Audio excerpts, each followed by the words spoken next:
사망을 사랑하느니라. 아멘. 기도하시겠습니다. 하나님 아버지, 오늘도 하나님의 은혜 가운데 우리를 인도하심을 감사드립니다.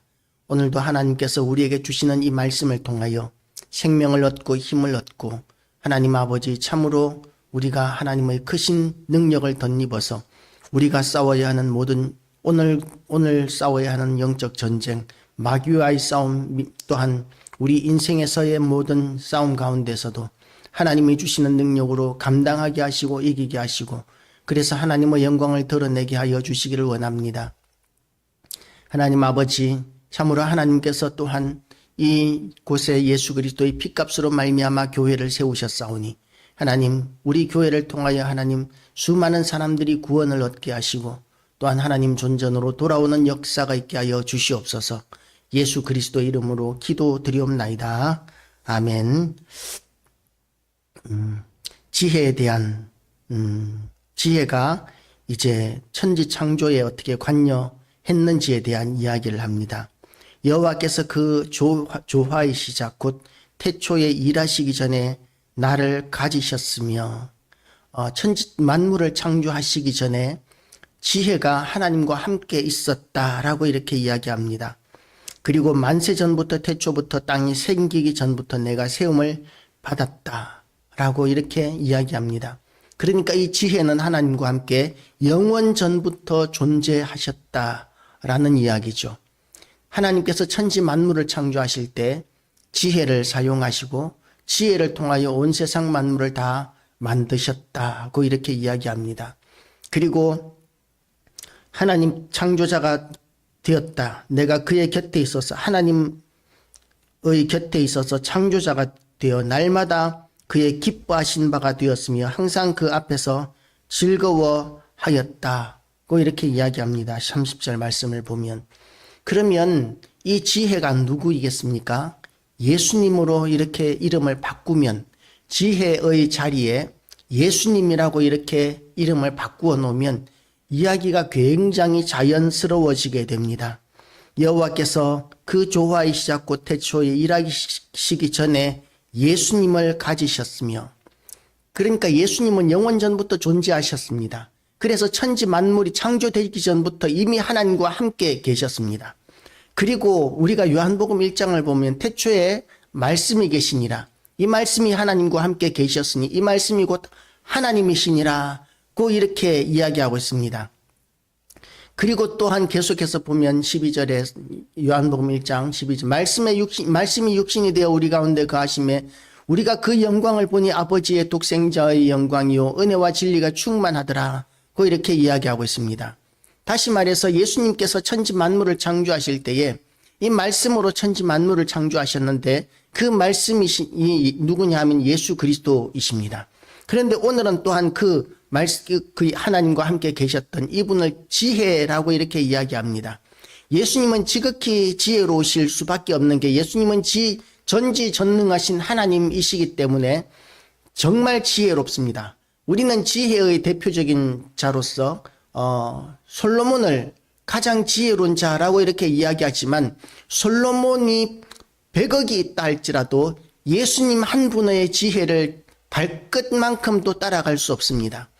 그야말로 하나님의 지혜이신 예수 그리스도와 인간의 어떤 지혜와도 비교할 수 없는 것이죠.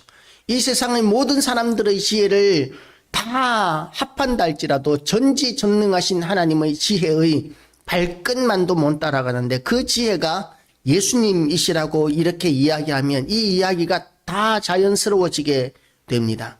그래서 만세 전부터 태초부터 땅이 생기기 전부터 내가 세움을 받았고 아직 바다가 생기지 아니하였고 큰 샘들이 있기 전에 내가 이미 났으며 산이 세워지기 전에 언덕이 세워지기 전에 내가 이미 났으니 하나님이 아직 땅도 들도 세상 진토의 근원도 짓지 아니하셨을 때라.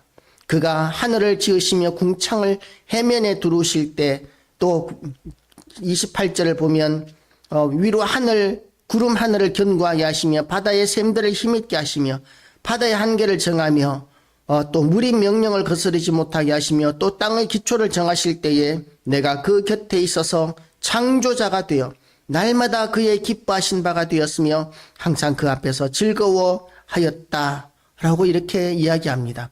하나님께서 천지 만물을 창조하실 때 지혜롭게 만드셨습니다. 너무나 지혜롭고 오묘하게 만들어 놓으셨습니다. 무엇을 보고 이렇게 발전시키는 것이 아니라, 이 도용하는 것이 아니라, 하나님께서는 아무것도 없는 이 우주 만물, 아무것도 없는 곳에서 하나님께서는 지혜를 사용하여 모든 것을 설계하시고 그리고 다 만들어 놓으셨는데, 첫 번째 작품이죠. 이 우주 만물을 창조하신 것이 첫 번째 작품인데, 그런데 그 지혜로 말미암아 지으신 이 우주 만물이 얼마나 오묘한지, 우리가 상상도 할 수 없는 그런 너무나 기교하고 지혜롭고 오묘하고 질서정연하게 하나님께서는 우주 만물을 그렇게 만들어 놓으셨습니다. 그렇기 때문에 인간의 지혜로는 뭔가를 보고 배워야 새로운 창조물을 만들어낼 수 있는데, 하나님께서는 원래부터 지혜로우시고 원래부터 전지하시고 전능하시기 때문에 무소부지하시고 모르는 것이 없으시기 때문에 첫 번째 하는 작품임에도 불구하고 이렇게 웅장한 우주를 이렇게 아름답고 완전하게 지어 놓으신 분이기 때문에 우리가 하나님의 그 능력을 가히 상상할 수도 없습니다. 그런데 그 하나님의 그 오묘한 것이 어디에서 나왔느냐 하면 하나님의 지혜에서 나왔다는 것이죠. 이 모든 것을 설계하신 것이 하나님의 지혜인데, 그런데 그 지혜가 바로 예수님이시다. 오늘 본문은 그렇게 이해하면 그야말로 가장 자연스럽게 이 본문이 흘러가게 됩니다. 그래서 사람이 거처할 땅에서 즐거워하며 인자들을 기뻐하였느니라 고 이렇게 이야기합니다. 그러니까 지혜가 얼마나 엄청난 존재이신지, 예수님이 얼마나 엄청난 존재이신지에 대해서 오늘 본문은 그렇게 이야기하고 있는 것이죠. 천지 만물을 창조하신 하나님의 지혜가 바로 예수님이시고 하나님의 능력이 예수님이시고, 그래서 빌립보서 2장 6절 말씀을 보면 그는 근본 하나님의 본체시라고 이렇게 이야기합니다. 예수님은 하나님의 본체시라고까지 이야기하고 있으니까 하나님이신 예수님을 우리가 믿고 신뢰하고 신앙하는 것은 너무나 당연한 것입니다. 그런데 우리의 그 구원자이신 예수님, 하나님이신 예수님, 전지전능하신 그분께서 뭐라고 말씀하시느냐 하면, 아들들아 이제 내게 들으라. 내 도를 지키는 자가 복이 있느니라. 훈계를 들어서 지혜를 얻으라. 그것을 버리지 말라. 이 지혜이신 하나님, 우리는 그분께 나아가서 지혜를 달라고, 우리를 지혜롭게 하여 주시고 우리와 함께 해달라고 이렇게 간구하고 소망해도 부족할 판인데, 그런데도 불구하고 그 지혜로우신 천지 만물을 창조하시고 운행하시고 질서정연하게 하시는 그 전지전능하신 그 지혜이신 분이 우리에게 말씀하고 계시는 것이죠. 이 지혜를 버리지 마라. 왜 이렇게 버리지 마라고 말씀하십니까?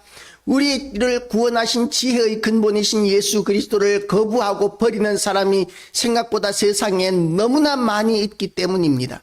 우리가 살 수 있는 유일한 길인데도 불구하고 하나님께서 우리에게 주신 그 지혜를 그렇게 우리가 감사히 여길 줄도 모르고 존귀히 여길 줄도 모르고 그 지혜를 버리는 사람들이 너무나 많기 때문이라는 것이죠. 이것은 신성모독입니다. 천지 만물을 창조하신 하나님을 감히 버린다니요. 하나님께서 우리를 버리실 수는 있지만 우리가 하나님을 어떻게 버립니까? 말도 안 되는 일인데도 불구하고 수많은 사람들이 지혜이신 하나님 예수 그리스도를 버리는 그런 현상들을 우리는 이 땅에서 지금도 보고 있습니다. 그래서 이 지혜가 또 뭐라고 말씀하십니까? 누구든지 내게 들으며 날마다 내 문 곁에서 기다리며 문설주 옆에서 기다리는 자는 복이 있나니 대저 나를 얻는 자는 생명을 얻고 하나님께 은총을 얻을 것임이니라. 우리 이 지혜이신 예수님께서는 제발 내가 너희를 도울 수 있도록 나를 좀 인정해 달라고 예수님께서는 그렇게 이야기하고 계시는 것이죠.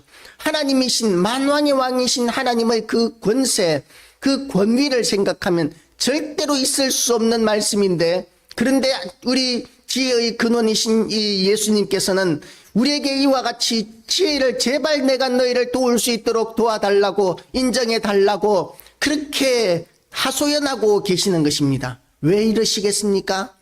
지혜의 근원이신 예수님께서 우리를 지극히 사랑하시기 때문입니다.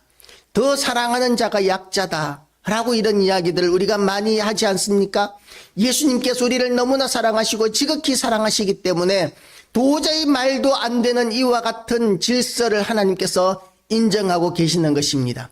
만왕의 왕이시고 만주의 주이신 창조주이신 우리 주님께서 우리에게 내가 너희를 도울 수 있도록 이 나를 인정하라고 나를 찾으라고 우리 주님께서 그렇게 말씀하고 계십니다.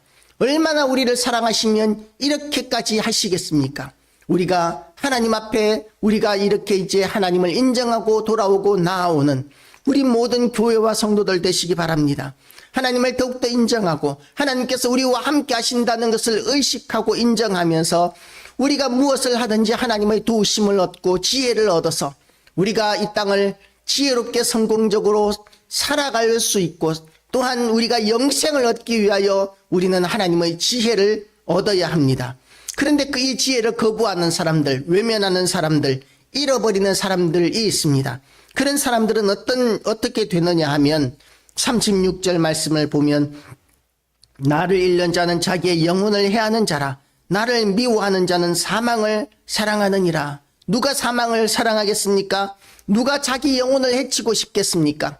그런데 자기도 모르게 자기의 영혼을 해치고 사망을 사랑하는 그와 같은 선택을 하는 이유가 무엇이냐면 지혜가 없기 때문에 그렇습니다. 지혜가 있어야 무엇이 좋은지 무엇이 나쁜지를 알 수가 있습니다.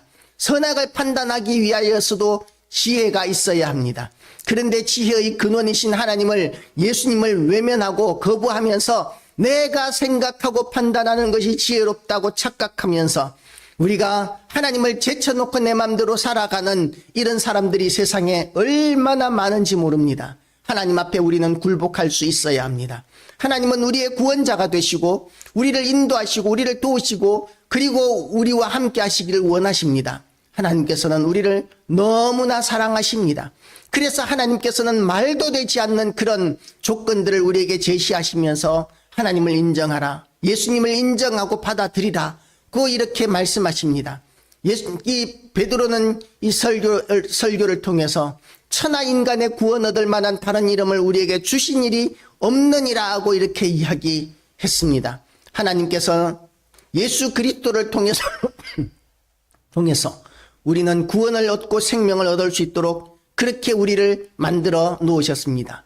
우리의 구원이신 예수 그리스도, 생명이신 예수 그리스도, 그분을 우리가 영접하고 우리가 그분 앞에 이 땅에서 아직까지 구원받지 못하고 생명을 얻지 못한 모든 사람들을 주님 존전으로 인도하기 위하여 우리가 아직까지 이 땅에 남아있고 존재하는 줄 알고 하나님 앞에 충성되고 헌신된 성도들로 거듭나기를 결단하는 우리 모든 교회와 성도 되시기를 주님의 이름으로 축복합니다. 기도하시겠습니다.